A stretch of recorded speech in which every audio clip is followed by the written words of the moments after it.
Hello, everyone. My name is Todd Nelson. I'm the Assistant Director for the New York State Public High School Athletic Association. I'm pleased to be here today to talk to you about unified basketball and the importance of the officials in the program of unified basketball. I'd like to introduce Nathan Johnson from Special Olympics New York. Special Olympics New York is our outstanding partner in providing unified sport opportunities to our member schools. Nate, take it over. Thanks, Todd. Hello, everybody. Nathan Johnson with Special Olympics New York. Excited to share this information out with our schools and officials. Obviously, officials play an important part in any sport and unified sports in particular. So we're excited to share some of the philosophy and governing rules of the unified sport of basketball, and looking forward to the upcoming season. So first, what is unified sports? So Special Olympics created unified sports to bring people together. It combines individuals with intellectual or developmental disabilities, who we refer to as unified athletes, and individuals without disabilities, who we refer to as unified partners, on teams for training and competition. Special Olympics New York and the New York State Public High School Athletic Association established a partnership about 13 years ago to bring interscholastic unified sports to all NYSPHSAA member schools. So over that time period, we've grown from an initial pilot class of 12 schools up to nearly 300 schools that are participating in unified sports across the state of New York. Unified sports in general is governed by the concept of meaningful involvement. And so instead of having drastic rule modifications, we really follow this principle of meaningful involvement. The principle of meaningful involvement is the guiding force behind what creates opportunities within unified sports. What that means is that every teammate, both athletes and partners on a team, have the opportunity to demonstrate sufficient sports skill and game understanding for the sports or competitions that they're involved in. Special Olympics offers a variety of competitions. Team play within unified sports is one aspect of it, but we also have a variety of activities that are developmentally appropriate for the ability level that an individual is at. Secondly, meaningful involvement is shown when everybody plays a valued role on the team that emphasizes his or her personal talents. Not everybody on the basketball team is going to be a point guard. Not everyone else is going to be that star shooter. But when coaches look to what are the talents and the skills that an individual has, and then put them in a role where they can leverage those talents and skills, that achieves meaningful involvement.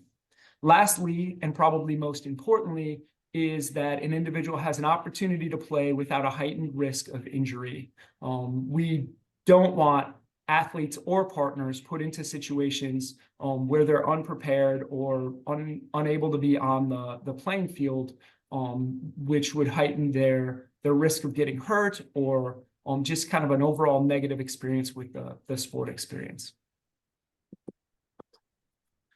Some of the things that we know jeopardize meaningful involvement for participants in unified sports. These fall under two main themes. One is the concept of dominating play. The other is that of patronizing or condescending play. In the instance of dominating play, some of the things that we could potentially witness that would be evidence of dominating play is a single player or a set of players who are truly superior in skill level within the sport, playing the game without involving their teammates. So that that could look like two unified partners who are pretty much passing the ball back and forth, doing end-to-end, coast-to-coast play just on their own without involving their other teammates in play.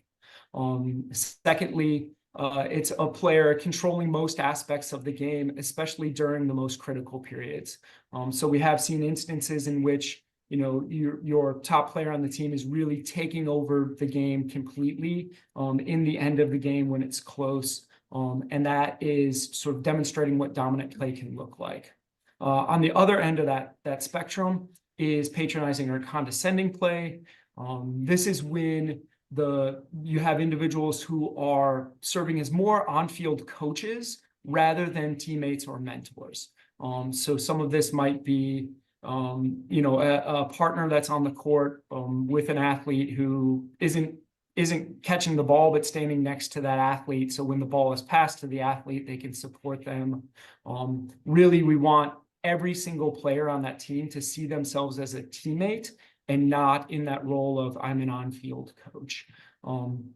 Additionally, patronizing or condescending play can be demonstrated when the flow of the game is stopped in order to provide token opportunities. Some of that is that they get the ball to a lower ability athlete who's on the court, and everybody sort of parts out of the way, and they get to take that sort of token opportunity shot. Additionally, it could be continually feeding the ball back to the same person who's continuing to take shots and continuing to miss. Our concern with that is that it really highlights what a person isn't able to do as opposed to what a person is able to do.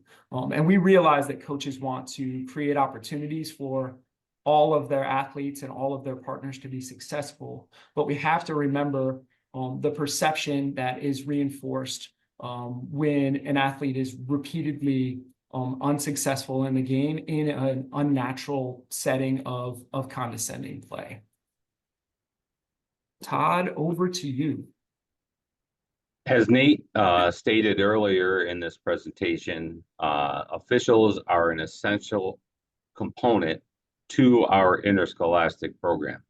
And Unified Sports is an official New York State Public High School Athletic Association sports program. It has been approved by our executive committee. We follow an authentic competitive model for unified sports.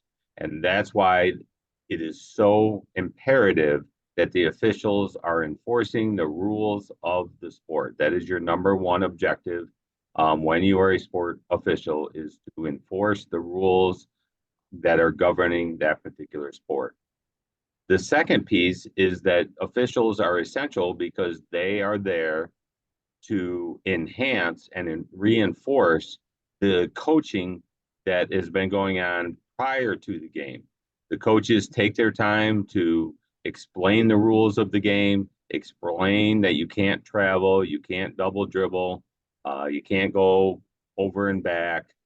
You're trying to work together to get the ball in the basket, and then you're working together to try to stop the other team from making a basket. You can do that legally and illegally with a foul, and it's up to the sport officials to enforce those rules. And when there is a foul, we expect those fouls to be called. So officials are an essential component of the Unified Sports program, just like they are with every other interscholastic sports offering that we have within our membership. In interscholastic unified basketball rules, we follow all NFHS basketball rules. This is technically a boys basketball program. Probably 95% of our teams have females on the team that have been approved through the mixed competition process, but we do follow NFHS boys basketball rules unless NYSPHSAA or Special Olympic rule adaptations are in place, and we'll go over those in a minute. We do not use a shot clock, even though NYSPHSAA does use a shot clock. We do not for our unified sports program. The ball that we use will be a ball that is 29.5 inches in size. That is the boys basketball that we use, since we are following the boys basketball rules. If extra time is needed, there will be an overtime period of 4 minutes. Each team is allowed 3 full and 2 30-second timeouts per half. Each team is allowed 1 timeout, additional full timeout in overtime. The 3-point shot is in effect for a unified basketball, and we do follow the team bonus and the free throw requirements within the NFHS rules that on the 5th foul of each quarter, the individual will shoot 2 free throws. Team fouls are reset at 0 at the end of each quarter. Some NYSPHSAA and Special Olympics modifications, and this is not, the first one is not particularly involve the officials. This is a school's responsibility that we always have 3 athletes and 2 partners on the court at all times. When it comes to traveling, we do leave the officials a little bit of leeway in the Unified Sports Program. We want you to call travel if a player is traveling to score and or has a clear advantage because of the traveling and is trying to get away from someone. So if a player is traveling and they're heading toward the basket, we would like that to be called. And if they're traveling to get away from an opponent, we want that to be called. When you are making those calls, it is perfectly acceptable and encouraged for you to kind of explain to the student athlete, especially if it is an athlete, individual with disabilities, to kind of explain what the violation is and what they have done. This will help reinforce what the coach has taught them in practice prior to the game. The game may consist of either 4 8-minute quarters or 2 16-minute halves. Next slide. Some tools for unified sports basketball officials. Having a pre-game coaches and captains meetings, you want to reinforce the expectations. The expectations are that you are going to enforce the rules that the coaches have taught their student athletes. You're going to set the expectations for safety and good sportsmanship. As I stated before, you want to use verbal cues when you're out there. Remind athletes to dribble, not to travel, look to pass, those types of things. And then if there is a violation or an infraction, you want to explain what happened in that particular situation. You always have the tool to use an official's timeout if you'd like to. You can call a timeout, explain something, and then give the ball to the appropriate team and let play continue. So you always have those tools that are available to you during a unified basketball game. We'd like to thank you very much. As I stated many times, if it wasn't for the officials, we wouldn't be able to have unified basketball games. We wouldn't be able to have interscholastic sports. You are a vital part, but it is also very vital that you help break the stigma of individuals that have disabilities. Many of the people believe that we either have to bend or break rules or greatly assist individuals with disabilities for them to be successful. And I can tell you, in the 13 years that I've been involved with interscholastic sports, in particular unified sports, is the greatest impact that you're going to have on a student athlete and his or her teammates, the coaches, and the spectators that are watching, is allowing these individuals to be successful within the context of the game on their own, not having the rules bent, not having the rules broken. These individuals can be taught, they can learn. They need to know that the expectation is they're going to follow the rules, and that is going to give the greatest impact. Not allowing them to break the rules just to go score a basket and let people cheer for them, but following the rules. Nate, is there anything else you would like to add at this time?